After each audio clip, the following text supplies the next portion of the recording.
Hi, I'm Thea. I'm a South African artist. Welcome to my studio.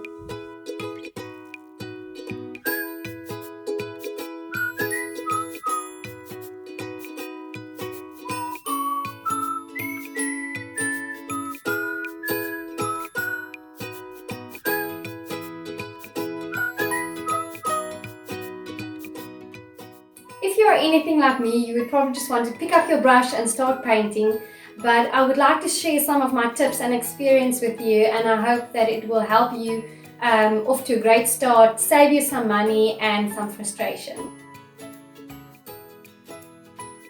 I found that people are often unsure what brushes to use when they start painting.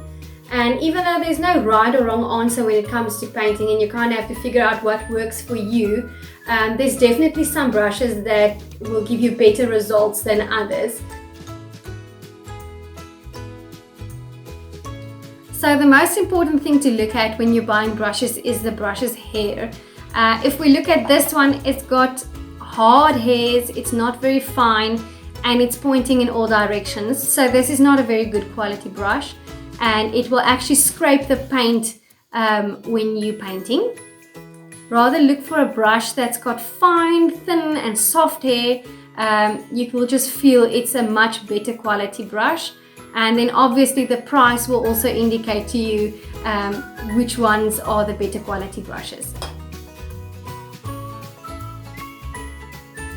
I would suggest when you buy brushes, buy from an art store or perhaps a store that stocks a wide variety of art products. When I go to the art store to buy my brushes, I usually go to the cheapest brush in the better quality fine hair brush. I have got a very bad habit of leaving my brushes in my jar of tips. So this actually damages the brush's hair because it's standing on it the whole time. So I don't spend extra money on buying the fanciest and the best expensive brushes that you get because I know I don't look very well after my brushes. The next thing I look for when I'm buying a brush is the brush's length. I prefer to paint with a brush with a shorter stem. When I paint, I hold my brush like I would hold a pencil when I'm drawing or writing. So when the stem is too long, it kind of irritates me. So yes, the shorter brush is nice when I paint faces and hands and I want better control with my brush. If you prefer to paint with a looser style, perhaps you would prefer to paint with a longer brush and hold it more to the back, and yes, when you paint. So this is kind of what you prefer. Lastly, I prefer to paint with a brush that's got a square tip instead of the round tip. There's nothing wrong with a round tip. I just like to use the square tip to reach into corners, and when I want to paint a thin stroke or smaller stroke, I tilt my brush instead of swapping and using another brush. So I just prefer to use the square tip brush.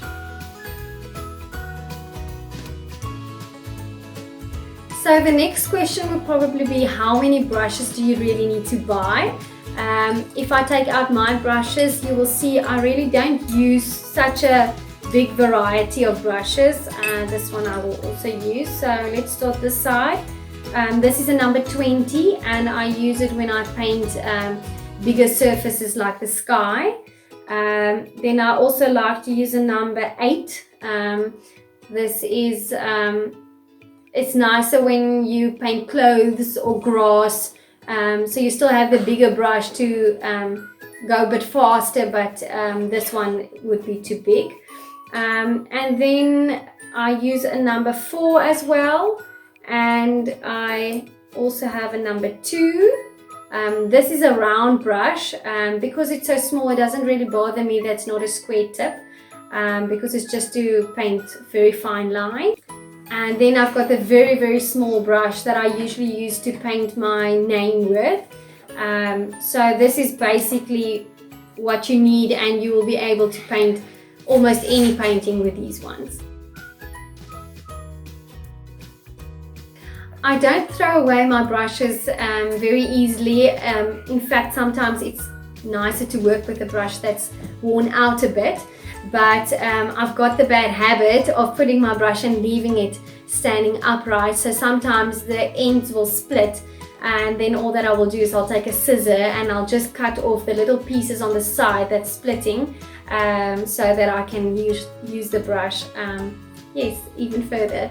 I hope that this video will help you when buying brushes and deciding what brushes to buy, and hopefully it will get you off to a good start.